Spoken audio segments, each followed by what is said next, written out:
Good morning, YouTube, and welcome to day 8. Whoa, dude. Yeah, he almost just went into that bus. Oh, welcome to TT. Anyway, welcome to day 8 of TT 2023. No racing today, which means I'm going to try and show you all the other events that are going on today. Of course, with the new format, there are only 2 rest days, which means all the other stuff that goes on outside of the racing, and there's a lot, has to take place today and on Thursday, so plenty to do. It's just after 8 a.m. I'm heading up to Derby to show you the Motor Museum and TT Museum. Awesome facility, must visit thing. I've given my mate Steve a ring, he works there, so hopefully we'll get in without the queues, because this is, I think, their busiest day, and I wanted to show it to you. I've been there many times, I've taken pictures there, whatnot, but I want to show it to you on a busy day during TT, when it's really, you know, it's a wonderful place. So once I've shown you the Motor Museum, then I will try and cram as many of the other events into this video as I can, and there are plenty. There's the Ramsey Sprint, there's Peel Day, there's Port Erin Day, there's Douglas Beach Racing, God knows what else. I'm gonna do as much as I can all day to show you what the island and the events outside of racing are like today. So that's the plan for this video. Okay, I couldn't possibly drive to Ramsey via the coast road during TT without stopping by this place, the famous Gruseleck, our German visitor, or visitors. Well, it was visitors in the olden days, now it's only him left. Been coming here since 1981, and many fans are coming here, or have been coming here for many years, and this place is one of the wonderful quirks of the TT. He's officially allowed to camp here, although it's wild camping, but I have a video on my channel about the Gruseleck. I'll link to it, gives you the background story of it, and yeah, if you drive past here, do greet him. And locals actually come by and bring food and beer and everything. So it's it's a TT institution. So when you drive to Ramsey on the coast road near Lexi Doon Glen, you'll find it on the left only during TT.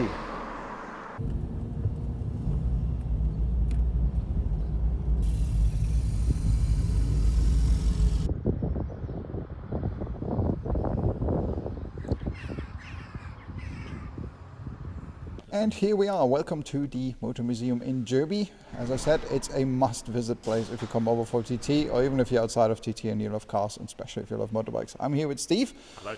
Who looks after the place every day. It's your busiest day of the year, isn't it? It should be the busiest day of the year today, yes. Today and Thursday.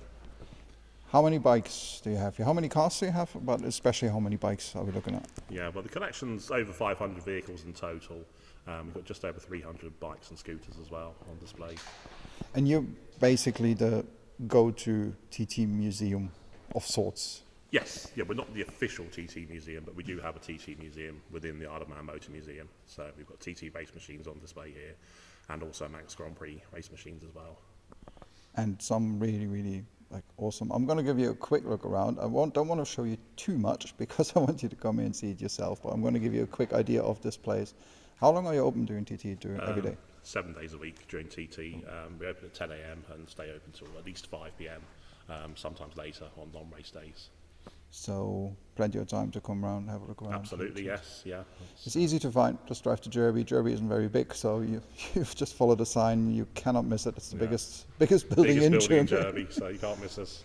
Plenty of parking as well. So just park, well, when you see the space station's still in the back, isn't it? Yeah. They have a real space station as well, so. Really awesome place. So let's go have a look around, but I'm not going to show you too much because I want you to come here. But follow me.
Of course, the museum does have a couple of versions of the Isle of Man's only ever production car, and also the smallest production car in the world, the Peel P50, and the Peel Trident, the second one.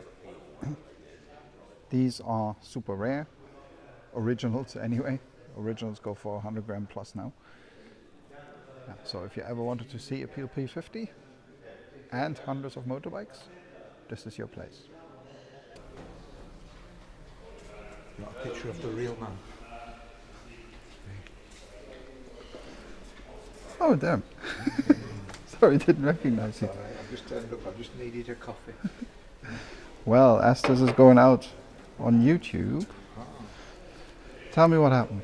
Well, I hit a really rough patch on the salt flats. 174 mile an hour and the bike went sideways.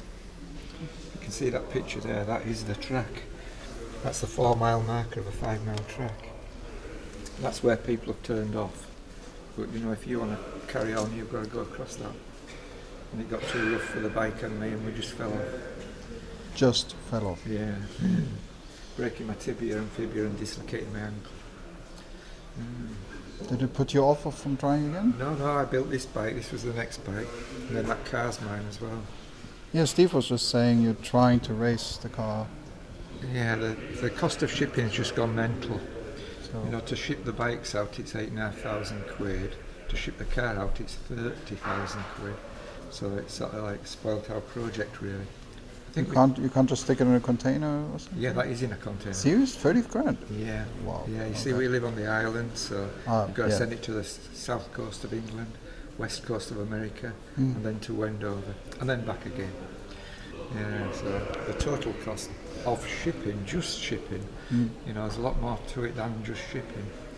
Yeah, there's your personal expenses with hotels and flights and entries and all sorts of things. So What can you tell me about the car? the car, well, it's based on a Tornado jet fuel tank. The very first section is the original Tornado jet fuel tank.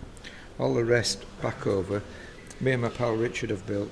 Richard and I build all these bikes and all the car, and we've totally built the car from scratch.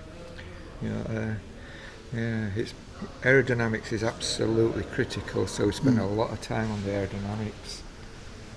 With the wheels that we've fed in the wheels.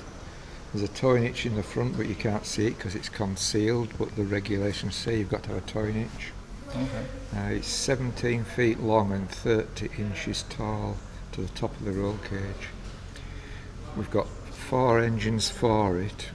The engine that's in it is 500cc turbocharged, which will be good for 250 horsepower at the rear wheel. We've got a 660 motor that will get us into the 750 class, and that's 350 at the rear wheel, all turbocharged.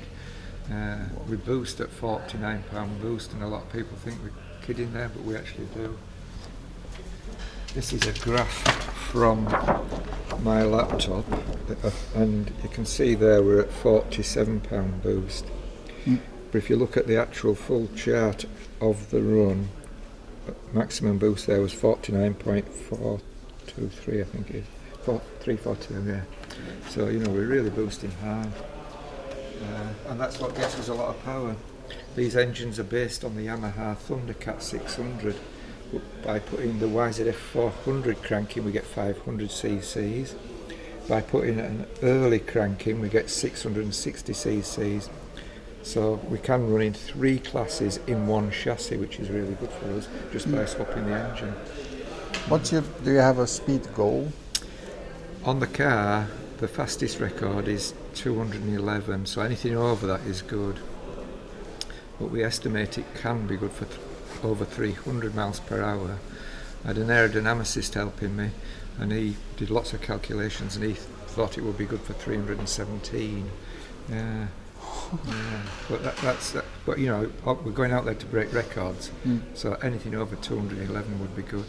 Yeah. So you're looking for sponsors, basically? No, I'm not, Sponsors? because No. I don't think it's realistic that we'll get there. So I don't want to that's take a shame. people's money under false pretences. But you spent all the time and effort to build it. Now it's sitting there. We've been out a number of times. Richard went first time in 2012, and he was really successful. An average of 203 with 500 cc's. Yeah, that's 203 over the timed mile, and then you've got to do it again to get the record. You've got to do it twice. So he was really successful with that. And then we went in 2014 and the lake was flooded, so total waste of time. We just had to put everything back in a container and go home. 2016 I crashed that one. And then in 2018 I made this other one. This one was handling really badly. I did 18 runs but just couldn't get it to go straight. No matter what we changed, suspension, tyre pressures, all sorts, it just didn't handle well at all. So then I decided to build a car. The engines that's the same engine block? Yeah. Always use the same? Always use the same engine block, but we can build 3 different capacities for 3 different records. So it gives us more chance of breaking records. Yeah. And we always take spare engines with us and things, yeah. Wow. Thank you so much. Thank you. I didn't expect to bump into you. So. That's all right. Thank you very much. Have a good day. This is my card. Okay. We're on there. There's a website. Look, if you want to look at things, we'll feature that. Thank you. Cool. Thank you so much. If you want to look at things, you can look at my website there. Thank you. And thank you for your time. So that was the Motor Museum. Next stop is Ramsey for the Ramsey Sprint. But while I go there, I just came across the sign. It's not an official sign, but it points out something you may come across when you're over. Wallabies. Yes, we do have wild wallabies. Why do we have wild wallabies? Some years ago, don't know how many years ago, 2 of them, or a few of them, escaped from the wildlife park that we have. It's like our little zoo, and they just decided to, well, basically start their own little community here. Now we have over 500 wild wallabies. So when you drive around here or ride here, if you come across a wallaby, you're not dreaming, you're not drunk. We really do have wild wallabies, so be careful when they hop across the street.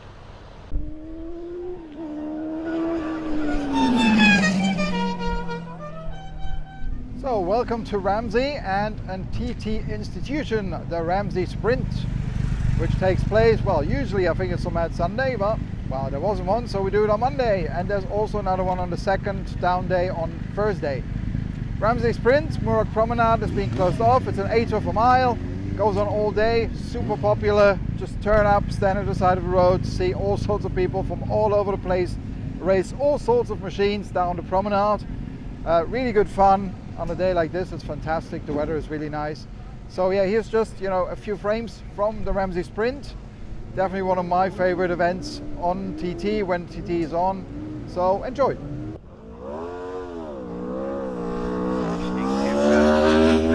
Whale of the Aprilia. First run for Curtis, 7.48 at 108. Triumph Rockets.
On that, running through by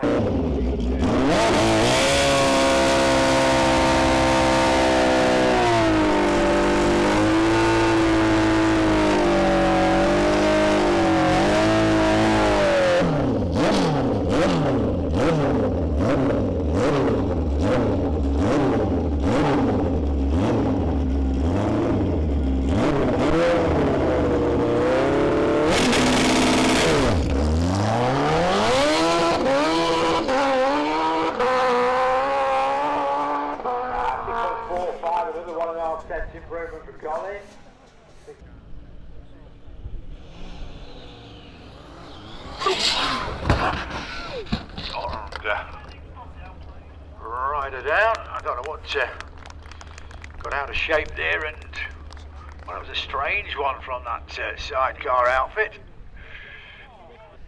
And with that scary moment, I'm departing Ramsey again. The rider is okay, by the way. The ambulance is already back in position, and that's the main thing. So Ramsey Sprint, super popular. It's still early. It's only 11:30, so this place is going to fill up a lot more in the next hours. Definitely, you know, do the motor museum, then watch a bit of Sprint. I'm going to head back to Douglas now, pick up my better half, and then we're going to explore Peel and Port Erin. See you there. So we're on the way to Port Erin, and as you can tell, I have my driver back, my car. And we just did a quick stop in Castletown, which I recommend you also do on a nice day. And I'm saying this as a competing councillor, local government politician. They have an annoyingly nice town square. Just stop by here, have a coffee, enjoy town square.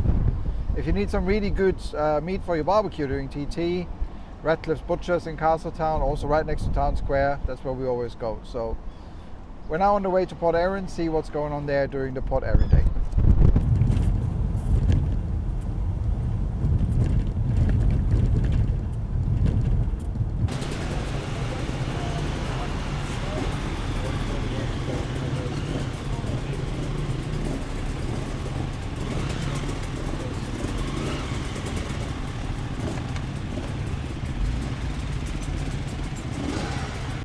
Welcome to Port Erin, where today is Port Erin Day. It's more like a general sort of family fun day. There's a little fun fair. They have a beautiful beach here. There's a concert later, so you can sit here. If you want to sit on a proper nice sand beach and have a pint, Port Erin is the place you want to go. Peel is nice as well. We'll show you that next. But yeah, Port Erin it's pretty much a beach day, more a family day out. But it gives you a real good idea of, you know, general life here, because all the locals come out, hang out on the beach, and of course loads of bikes here, loads of ice cream, loads of kids. Check out Foraging Witness, which are down by the Cozy Nook, the old building there. I'll get a video of it in a sec. If you want a nice drink on the beach, locally made drinks, alcohol, the pink bottles that you see on the podium, that's Foraging Witness. So if you want to try that stuff, that's where you need to go. Other than that, yeah, Port Erin, just want to give you a quick glimpse at it. This is, you know, your place if you want to sit on the beach during TT to just relax when there's no racing. Our next stop is Peel for Peel TT Day, which should be a little more TT themed. We're going there from Port Erin via what's called the Slog Road. If you watch my video on top 5 driving roads, it's in there. It's one of the most scenic roads when you're over here. So when you move around between these events, and when you go from Port Erin to Peel, do try the Slog Road. It's a beautiful riding road. They have hill climbs there. Top Gear used to film there. It's very popular with that. But it's also super mega scenic, especially on a day like this. It's fantastic. So I'll catch some impressions on the way there, and then we're going to have a quite random look at Peel TT Day.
into the back brake to just keep it balanced, and hopefully we can see no handed, nearly, no handed switch back. Zero, there it is guys. Really tricky fit that one. Nicely done, you don't see it easy.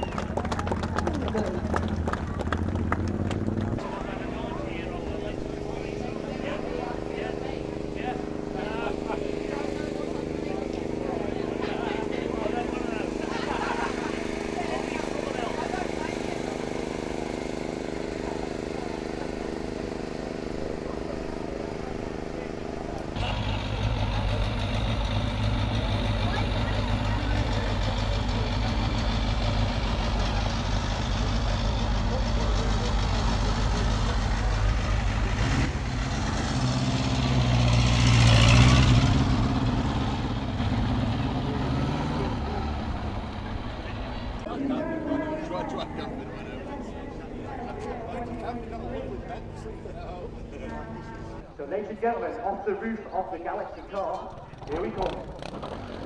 So into second gear, we open the throttle, straight into the first wheelie of the show. And a wheelie is just all about resistance. We're on and off the throttle, on and off the back brake, and we get the bike ripping down the arena on the back wheel. Pretty simple stuff. We throw the left leg out all the time, MotoGP style, and that helps me turn left.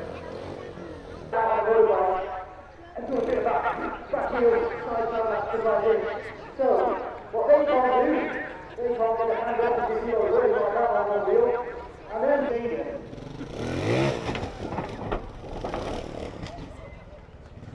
She's throwing her neck back already. Calm down, love, calm down. Here we go. On the back wheel. Oh, Pamela!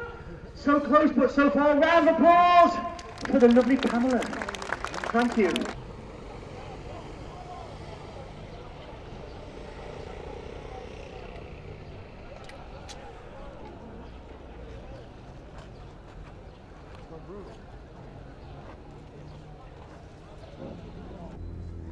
So that was a quick look at Peel and Peel Day, which is always a favorite, always something going on, especially on a day like this. It's just fantastic. So let's head back to Douglas because there's some beach racing to look at tonight.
with a quick look around the TT Bushy's village or whatever it's called these days.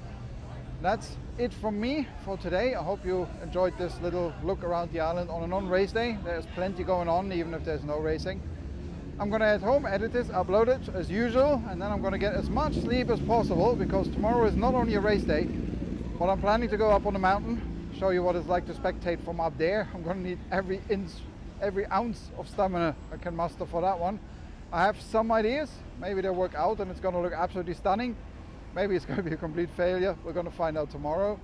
So much for today. Oh, by the way, just one little tip. If you are on the Isle of Man and you are here on Thursday to watch the Red Arrows, I'll leave you with this little tip. They will display over Douglas Bay. The best spot to watch if you're on the prom is in the middle of the promenade because that is their focus point. That is the exclusion zone. But, yep, it is TT. I know you have an engine. Lovely. That can't be good for your engine, can it? Anyway, let them have fun. I haven't seen any burnouts. What was that? That wasn't even a burnout. That was just noise, dude. Anyway, so best place is to watch in the middle of the prom. Expect it to be insanely busy, so find a parking space early. If you want the jets to get really close to you, go up on the wrong direction. Douglas Head. But that's going to be absolutely insanely busy. Always is. There's no way up with a car, with a bike maybe. Or go up Onken Head, where the Steve Hislop statue is. They also come close there. But if you just want to see the jets and the full display and how they pass and whatnot, middle of Douglas Beach, middle of Douglas Promenade is the perfect spot. They always do the same thing. They always come this way and they fly out there and then do their display. So that's it for me for tonight. Tomorrow the mountain. Tomorrow evening, hopefully a video if I'm not gotten lost or completely fallen asleep. Thank you for watching. See you tomorrow.